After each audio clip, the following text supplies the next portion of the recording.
As the hydraulic lift clicked steadily upward towards the quickest money they'd ever make, they looked down to the street below. They knew two masked figures in a bucket heading straight for a 19th century window into the Louvre's upper floor might raise some eyebrows, and time was already not on their side. You see, these weren't your average thieves. Their eyes were set on the French crown jewels worth nearly 100 million euros. As the bucket reached the second floor, one of them pulled out an angle grinder and smirked. This was meant to be the most secure museum in the world. No one was meant to get in, except now they were.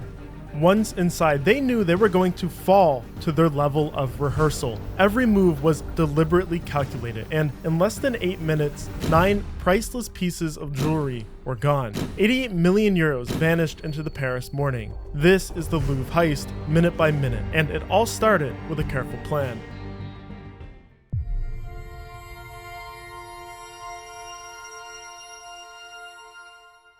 The Louvre has stood longer than many countries, but to understand how anyone could plan to rob it, you have to know what it really is. It didn't start as the tourist attraction that we know today. Back in the 12th century, King Philip II built it as a fortress, protecting the western edge of Paris. But when peace finally came, so did vanity, because by the 14th century, King Charles V decided that a fortress was too ugly, so he turned it into a palace. Over time, it was rebuilt again and again, dressed up in the French Renaissance style. But by 1682, when the royals moved out to Versailles, the Louvre was left behind, handed over to artists under royal patronage to be used as a creative residence. Fast forward to 1747, critics started calling for something radical. A public museum, a place where anyone, not just nobles, could see the royal collection. It would take a revolution to make that happen, the French Revolution, but the Louvre officially opened to the public in May of 1791. Okay, so it's old, it's grand, it survived wars, but does that really mean anything for the robbery? The Louvre has historically been a very important museum, but it really became famous in 1911 when you could say it created the first meme by getting robbed. Do you know why the Mona Lisa is famous? I mean, this might get some comments from the art world, but she's tiny, cracked, it's hardly something to stop the crowd, and for centuries this was true. She didn't mean much for anyone outside of the art world, and yet today, 8 million people now queue to see her at the Louvre every single year. It's because the Mona Lisa didn't become famous because of art. She became famous because she got stolen. In 1911, an Italian patriot named Vincenzo Peruzza, who had once worked at the Louvre, had the bright idea of stealing the Mona Lisa, believing that Leonardo da Vinci's masterwork should have been returned to an Italian museum to honor da Vinci's Italian legacy. And the reason this became a meme is pretty simple. Vincenzo's master plan was very simple. He was going to walk into the museum early in the morning while it was still empty, wait until nobody was looking, then hide the painting under his coat and leave.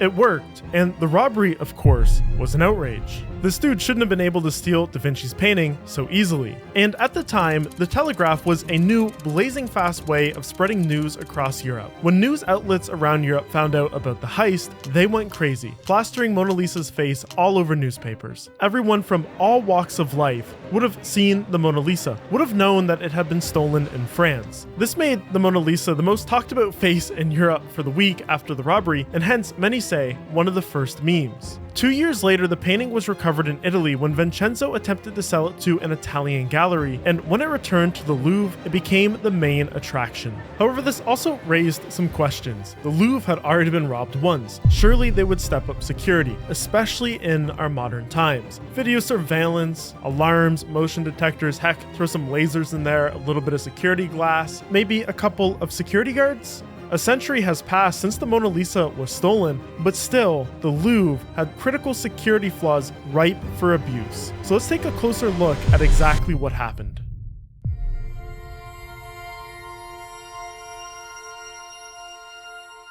We don't have enough guards. We have issue with elevators. We have issue with water leaks. Nobody listens until something dramatic happens.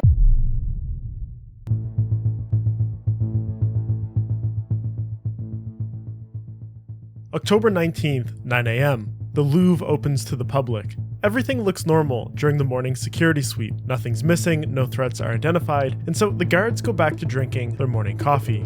But at 9:30 a.m., a ladder truck pulls up and parks on the public road next to the western wing of the Louvre. There's no security to stop anyone from doing so. It's a public road, after all. Within a minute, 9:31, two figures in high-vis vests raise themselves up to the second floor using the truck's lift to reach the Galerie d'Apollon. For now, passers-by assume it's some normal construction work. As for the museum security, they were in the blind. There was actually no cameras pointed to this spot. No one saw the gang climbing up that ladder truck until it was too late.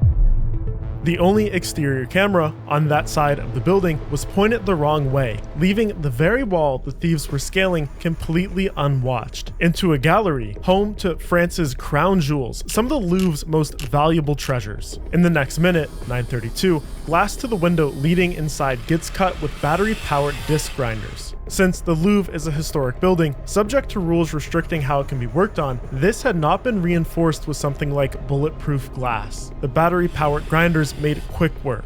9:33, the robbers enter through the window. The alarm gets triggered, but the guards have no clear idea where the break-in is happening. Camera coverage in this part of the museum was spotty at best. Their exact entry point is still a total blind spot. So for the next few minutes, the robbers will move almost freely throughout the gallery. 9:34, officially inside, they start cutting through and smashing display cases. Visitors are the first to notice where it's happening. Some run for help, but security is scattered across hundreds of meters of galleries. They scramble to get the situation under control, but there's only 5 guards covering the entire area. None of them are armed. All are trained mainly to guide crowds, not confront power tool wielding thieves. The only thing they can do is observe and report, so they call first responder units, but that doesn't mean a SWAT team. It means the Paris Fire Brigade, who handle emergency response for much of central Paris. 9:35, the thieves know exactly what precious objects they want to take. They start looting them from the cases. First, the tiara of Empress Eugenie, set with pearls and diamonds. Then, the corsage bow brooch, Marie Louise's emerald necklace and earrings, Marie Emily's sapphire tiara, necklace, and earring set, and finally the reliquary brooch. Curiously, they leave behind the Regent diamond, one of the Louvre's most famous treasures and worth the most out of all of these by far, but we'll come back to this later. For now, 9:38, just 7 minutes after they started, they're back out the window, descending towards the street with all of their loot. This is the first chance we get to see the robbers in action,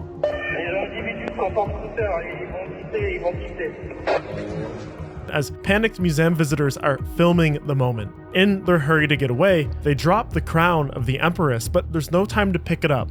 At 9:40, they hop on their scooters and disappear into the morning. From here, they have to disappear. And Europe is the perfect continent to do this. Perhaps a quick change of clothes, and then they can jump on a train, and in a few hours, they could be in another country. Importantly, they can avoid going through the big central airports. Maybe stop in some quiet town until the heat dies down. That is, if they're smart. Back at the Louvre, the museum is shut down. Visitors are escorted, making room for an investigation to be officially underway.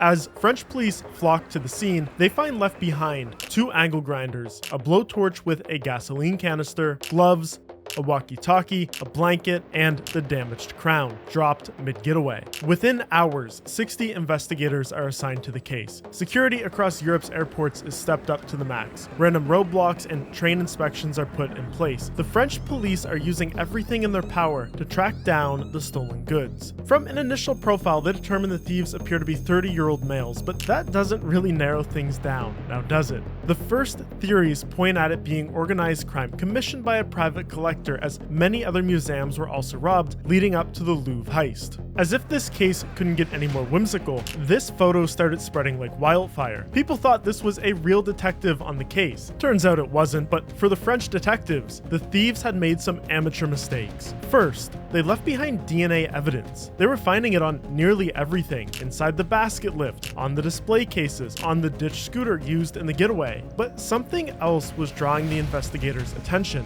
According to labor unions, Louvre security had been undermined by staff reductions, even though the attendance was rising and rising. Check this out. The union that represents the security guards and other staff at the Louvre issued this statement on October 19th, complaining about the destruction of security jobs and lack of of timely funding for technical equipment over the past 3 years at the Louvre, stating that the robbery was the consequence that all professionals in the establishment feared as an outcome of these cuts. So this said, investigators were smelling some blood in the water, disgruntled security workers, perhaps an inside job. So it makes sense that the first thing investigators would check were the phones of people working security at the Louvre.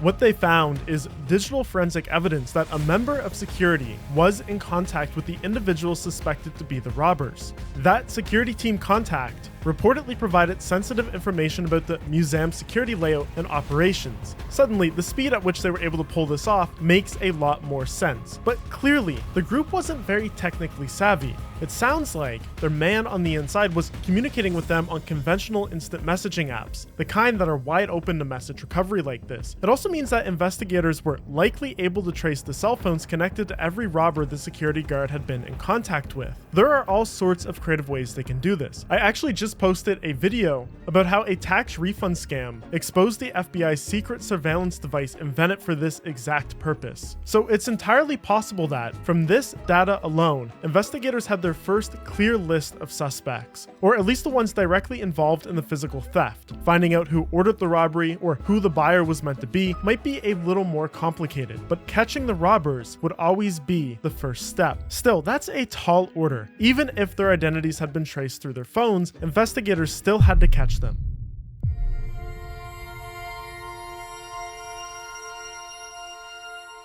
If the robbers were carrying smartphones, investigators could easily trace their movements after the heist. One way or another, within just 6 days, they knew one of the prime suspects was at Charles de Gaulle Airport, about to flee to Algeria. Now, the investigators had a dilemma. Do they let him go to avoid alerting his co-conspirators? They didn't want them to start cutting down all the jewels or going into hiding. But as it often is in these cases, when the suspect is leaving the country, that is the time that they have to act, because international pursuits become much more tricky. Interpol can circulate notices, not warrants, and French authorities can request Europol support to coordinate prosecutors. So moments before boarding, the man was arrested. Later that day, another suspect tried to flee to Mali, and he was caught too. But here's the issue. Under French law, they can only keep suspects in custody for around 48 up to 96 hours if they can prove it was an organized crime case, before either releasing them or presenting them to a judge. So time wasn't on their side. What exactly happened in these initial interrogations is still under wraps, but by October 29th, reports say at least one suspect partially admitted involvement. And from there, the arrest started piling in.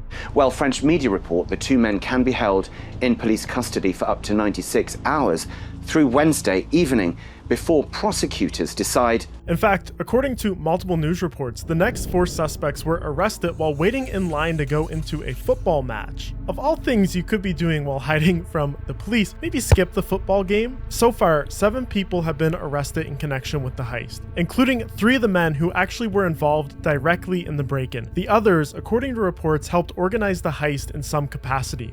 But what about the jewels? Despite the arrest, the stolen pieces are still missing. Art crime experts think that they'll never be seen again because from the start, the investigators stated they thought they only had 24 to 48 hours to find them before they'd likely be broken down into their raw materials. This is because the diamonds and the gold alone could fetch around 40 million pounds, and this way they couldn't be easily traced back. This is also likely why they didn't go after the Regent diamond, despite it being the most valuable in the entire collection. It's too recognizable and not worth nearly as much cut down. Still, we don't know. Perhaps the stolen pieces are sitting in a safe place somewheres, waiting for the heat to die down. And perhaps, like the Mona Lisa, they will be found again.